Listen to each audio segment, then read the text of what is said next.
Hello everyone.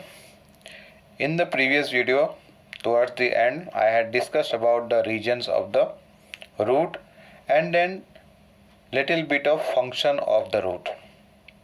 Now let us see here, the function of the root can be divided into two types.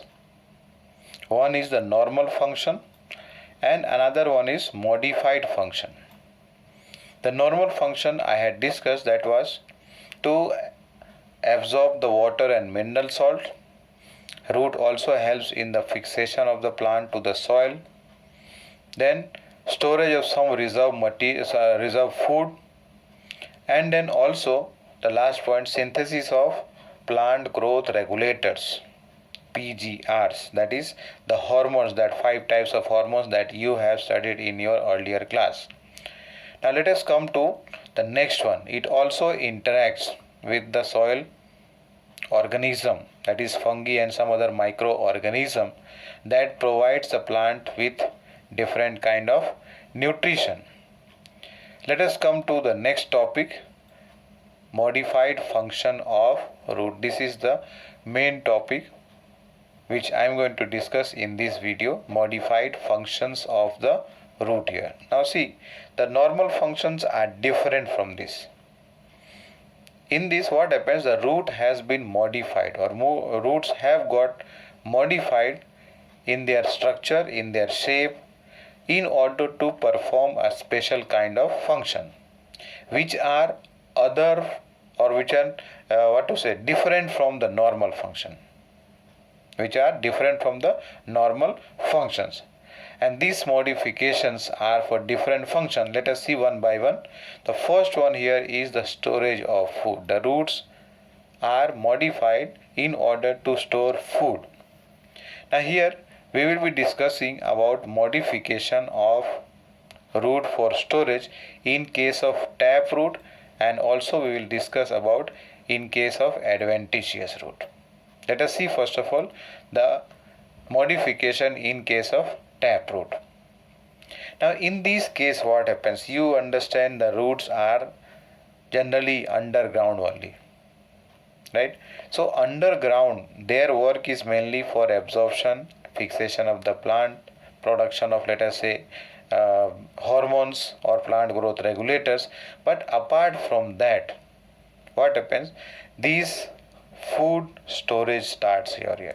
Means what? The leaves which are aerial, outside the ground surface, they prepare the food, and some part of that food gets stored under the ground. So as a result of that, the root which is present under the ground or underground, it becomes thickened, fleshy, and of various shapes. Now based on that, here we are talking about the modification in case of taproot system, and the second one we will discuss will be about the modification in adventitious root. So first of all, in case of the modification of taproot over here, you understand what is the difference between taproot and adventitious root. Taproot always comes out, or you can say develops from the radicle. So this taproot has developed from the radicle, but under the ground it has become an organ of food storage, and as a result of that they become fleshy. These are of mainly 4 types here. The figures that you can see in this are of conical root, fusiform root, napiform root, and tuberous root. All these 5 different types we will discuss. The first one is conical taproot. Example over here is carrot. In this case, what happens? The part over here at the top, this is referred to as base, and the end part here is referred to as apex, that is the tip. So the basal part over here, basal part of the root in this case is broader, and slowly or gradually what happens, it becomes thinner on the apex or towards the apex. Once again, the basal part over here is broader, but gradually what happens, it becomes thinner at the apex. Another word that is used here for thinner is becomes tapering, or otherwise gradually tapers towards the apex, and the best example here is the conical root. The second one is the fusiform root. Fusiform root, what happens in this? The middle part is little thicker. The middle part is thicker and both the ends toward the base and towards the apex are thinner. Means what happens? Gradually what happens? That towards the basal part and also towards the apex it tapers down. And the best example that can be put up here is radish. Next one is napiform, third one. In case of napiform, what happens here? The base part is swollen. Suddenly it is going to taper down here towards the apex. The basal part is swollen, and then after that suddenly it becomes thin, or suddenly it is taper, and after tapering what happens? It becomes almost thread-like structure towards the apex. An example that are included here are beetroot and turnip. And the fourth one here is the tuberous root. In this case there is no definite shape because of the food storage swelling. It is going to swell up. It is going to become thicker because of the storage of food. But what happens here? There is no fixed shape over here. And the example is 4 o'clock plant. The example over here is 4 o'clock plant, which is also called as mirabilis. That is, the scientific name of 4 o'clock plant is mirabilis. So that was about the taproot modification. The second one is modification of adventitious root. Modification of adventitious root for the purpose of food storage. In this case what happens? Adventitious root we have discussed earlier that they arise from any other part of the plant, but not from the radicle. So here let us say from the stem or from the node of the stem, some roots they develop and they go under the ground and become thicker and fleshy because of storage of food here. In case of the first one here, two types are there further. One is called as tuberous root and another one is called as fasciculated tuberous root. In case of tuberous root, what happens? Only one is formed at one place. Means what? In case of the second one, let us differentiate here. The second case, what happens? Fasciculated. The group of or the cluster of this kind of roots are formed. And in case of tuberous, what happens?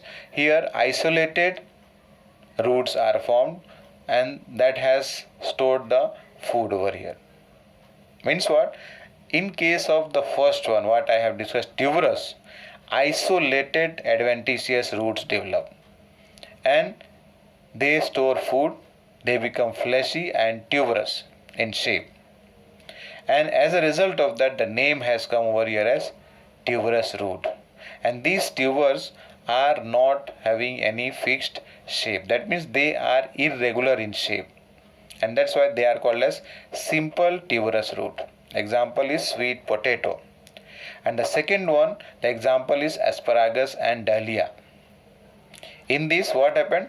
The cluster of roots are developed and these store food, and as a result of that, a group is present, a cluster is present. So this is called as fasciculated tuberous root. Fasciculated tuberous root here. Coming to the second one. Second one is the mechanical support. Means what? The roots have got modified to act like or otherwise to give mechanical support to the plant. In this again we have to discuss about two different types. One is the stilt root and the second one we will discuss is prop root. In case of stilt root, what happens? Generally this is found in monocot plants. The example that are included here, most of them or all of them are monocot only. Maize, sugarcane, sorghum, bajra, in these plants what happen? The nodes which are near to the ground surface. The nodes which are near to the ground surface, from the nodes root develop. And these roots, they grow obliquely towards the ground and they enter into the soil and fix the plant more firmly. Now, why there is a requirement? Why there is a requirement of extra support is because over here in this case, if you remember, fibrous roots are present in monocot plant we had discussed earlier. So these are all what monocot plants, in which what happens, the main root, that is the primary root, was we had discussed is what, short lived, means it is not able to live for a long time.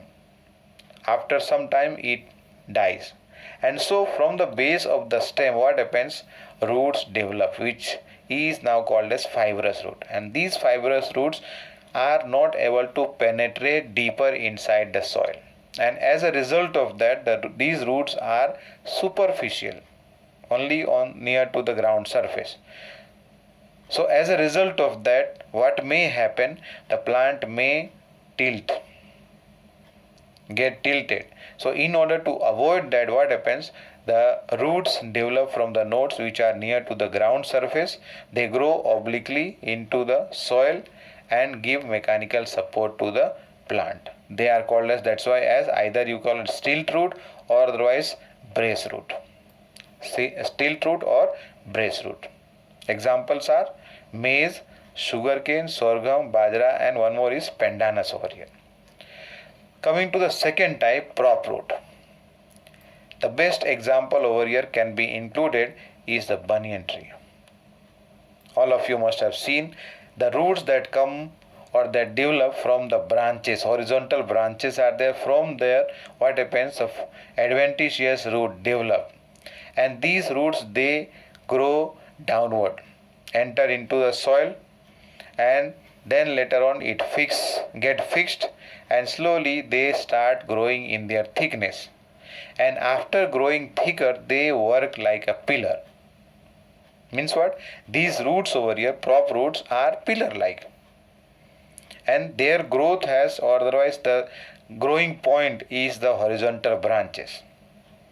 And in this case of the banyan tree, what happens, the branches they grow horizontally, you can say almost parallel to the ground surface. So because of growth horizontally, and plus they also become thick and heavy later on, so they may break and fall down. So in order to give it support, what happens, from the branches these adventitious roots develop and they grow downward into the soil. They enter into the soil, fix itself, and then give support to the branches. So as a result of this, what happens, slowly the roots that has come from the branches or that had developed from the branches, they enter into the soil, get fixed into the soil, and slowly become thicker and work like a pillar to the plant, pillar to the branches. So with the help of this kind of roots here, prop roots, the banyan tree can spread to a large area. With the help of this kind of prop roots, what happens, the banyan tree can get spread to a larger area. So that was about the mechanical support. That means the modification of root for mechanical support. Let us come to the third one, that is about photosynthesis. In case of a plant which is called as Ctenospora, in case of the plant Ctenospora, what happens here, the leaves are very small, and plus the number of these leaves are less. Very few leaves are there. So as a result of that, because of the small size plus also the number is less, what happens here, that the plant is not able to meet its food requirement. Because leaves, are responsible for the process of photosynthesis because of the presence of chlorophyll in them. So here what happens, that the number of leaves are first of all less, plus also the leaves are small in size, so they cannot prepare food that is enough to meet the requirement of the plant. So what happens here, small thin green leaves they develop from the branches. They develop from the branches, or you can say the stem, and they hang themselves, or they are found suspended in the air. And with the help of these roots that are hanging, which are green in color because they contain chloroplast or chlorophyll molecule, they are able to carry out the process of photosynthesis. And as a result of this, these roots over here are called as photosynthetic roots, or otherwise assimilatory roots. Either you call it photosynthetic or assimilatory. Why? Because they are able to carry out the process of photosynthesis, so they are called as photosynthetic roots. And in case of the other one, assimilatory root. Photosynthesis means it is talking about what? Synthesis of food material. So that's why it is also called as assimilatory root. And the example over here is Tinospora. The next one is the climbing root. Next one is the climbing root. Now, some plants are there. They grow as a twinner and climbers. Why they are twinners or climber? Because their stem is not so strong. Their stem is weak. And so in order to climb higher, they need help. And that they are helping themselves by formation of some structures which help them to support or otherwise cling to some support, stick to some support, and they can grow higher so that they can obtain the sunlight. And the best example over here are what? One of them is pothos and the other one is the clinging root. What you know? Money plant. What you know by the name money plant, pothos, and then beetle you know, pan ka patti. Okay? In this what happens, branches are long, no doubt. Either they are branch or non-branch. But the thing is what? That they are brown and they form adventitious root. From the stem, adventitious roots are formed, and that also either from the node or otherwise from the in between the node also. That is the internode. In between the two nodes is called as internode. So from any part what happens over here, that they develop adventitious root. And sometimes they also produce some sticky material. They secrete some sticky material which help them to stick to the support. And as a result of that, they are able to climb higher. And that's why these roots are called over here as climbing or clinging roots. Either called as climbing or otherwise clinging roots. The next one is breathing. Next one is breathing. The plants which are growing near to the seashore, you can say. Where what happens? First of all, the soil is salty, saline. And plus water is covering the soil. Means it is waterlogged soil. Near to what I said, coastal region or coastal areas. And these plants over here are called as mangrove plant. These plants are called as mangroves. Now these, because of the soil, first of all it is salty, and second thing is that the soil is covered with water. So the roots which are present underground, how they are going to get the supply of oxygen gas, how they are going to get rid of carbon dioxide. So they cannot carry out the process of exchange of gases under the soil or inside the water, you can say. So what happens? These roots, they start growing in the upward direction. You know that the roots grow in the downward direction deep into the soil, but here we are talking about what? It is growing opposite in direction. So that means over here the roots grow negatively geotropic. Means it is going away from the gravity. It is going towards the light. That means positively phototropic. But it is not going to grow longer. It just come out of the surface of the soil or otherwise the surface of the water, so that they can help themselves in the exchange of gases, so that oxygen can reach into the underground part of the plant. And the structure that grow, the roots that grow outside the water or outside the surface of the soil, they have small openings called as lenticels. They have lenticels through which they can carry out the process of exchange of gases. And over here in this case, these roots are called as pneumatophores. These roots over here are called as pneumatophore. An example that we can include here is Rhizophora and Avicennia. Rhizophora and Avicennia are example for breathing roots. The next one is the absorption of moisture. How the water vapor moisture present in the air is absorbed by these plants. There are some plants, they grow onto some other plant. That means, let us say, branches of some trees, larger trees. Some plants are there, they are able to grow on the branches or in between the angle of the stem and the branches of other trees. But here, when they grow on some other plants, they are not going to form the roots in the soil.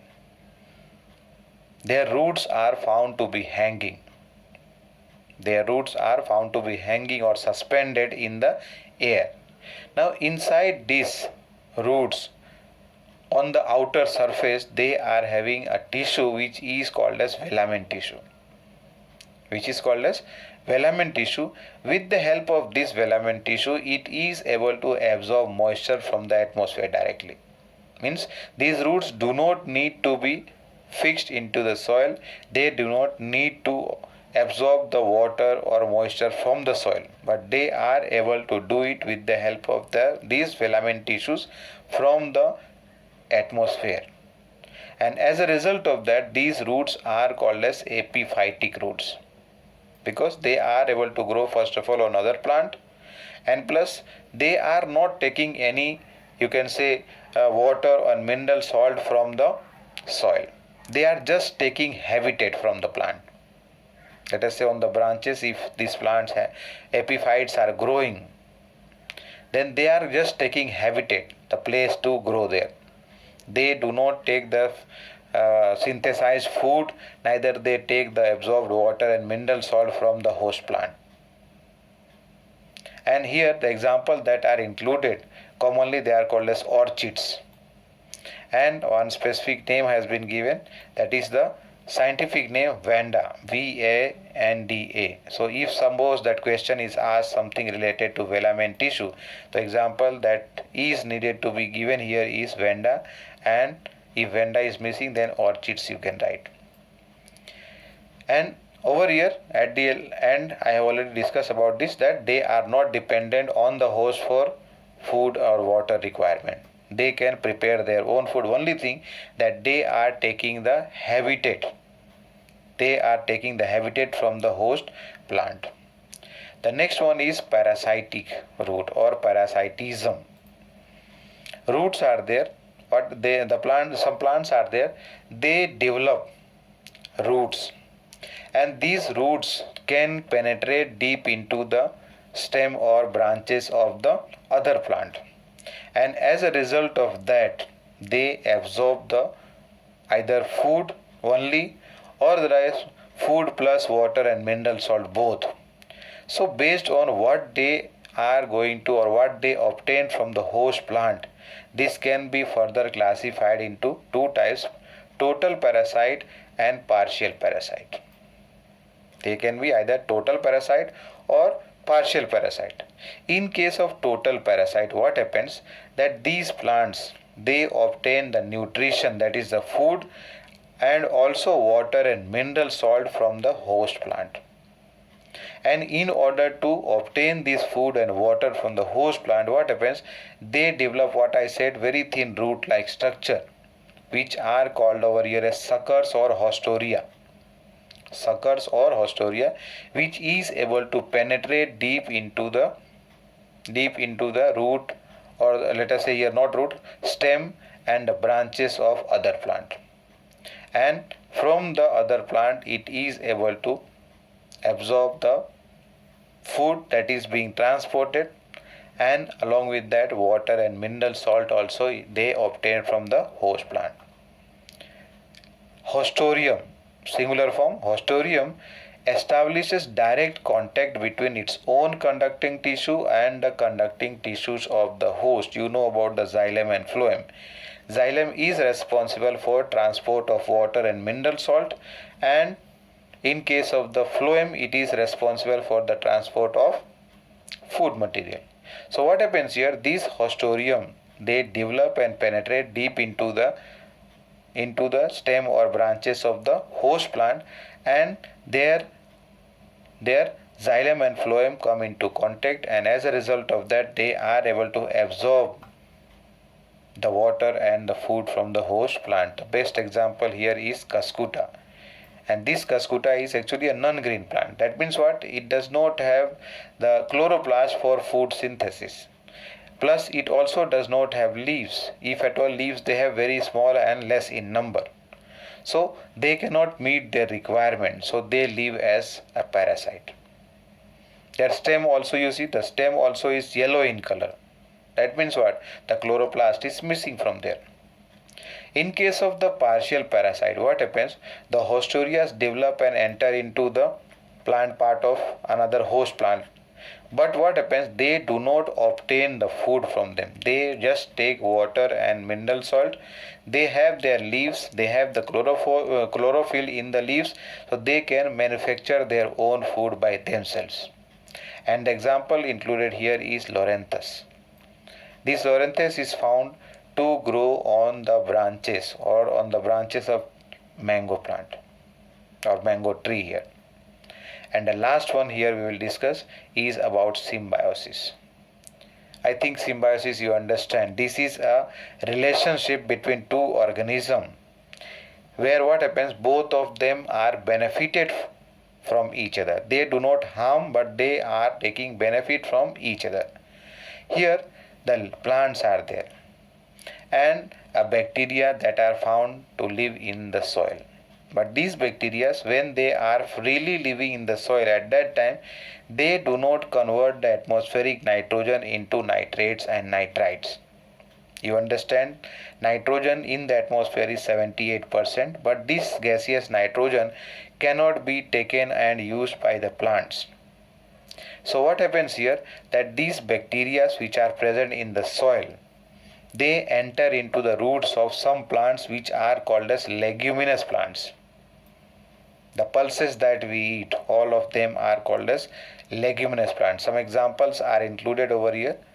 What is that? First one is beans, peas, chickpeas, lentils, lupins, mesquites, carob, soya beans, peanuts, alfalfa, clover and tamarind. Some of these names you might not have heard, but you have to remember now.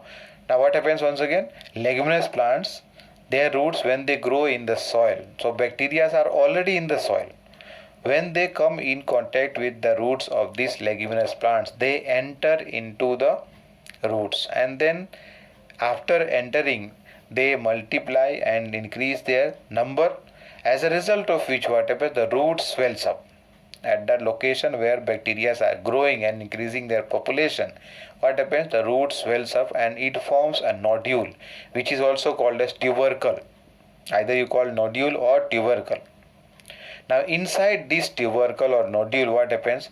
The atmospheric nitrogen is converted into soluble form or absorbable form, and that is actually NO3 minus or NO2 minus, nitrite and nitrates. And the process by which the bacteria is converting the atmospheric nitrogen gas into this nitrate and nitrite salts, this process is called as nitrogen fixation. Now these salts which are present in the nodule, the plant can use it. It is available to the plant. So that means what? The plants are benefited because they are getting the supply of nitrogen from the bacteria. But how do the bacteria get benefited? Bacteria is getting two things over here. One is the habitat, the place to live in, and the second thing is the food. One is the habitat and the other one is the nutrition or food it is deriving from the plant. So that is about what? Symbiotic relationship. And that is all for modification of root. Modification of root over here to perform different kind of function. That's all here. Thank you.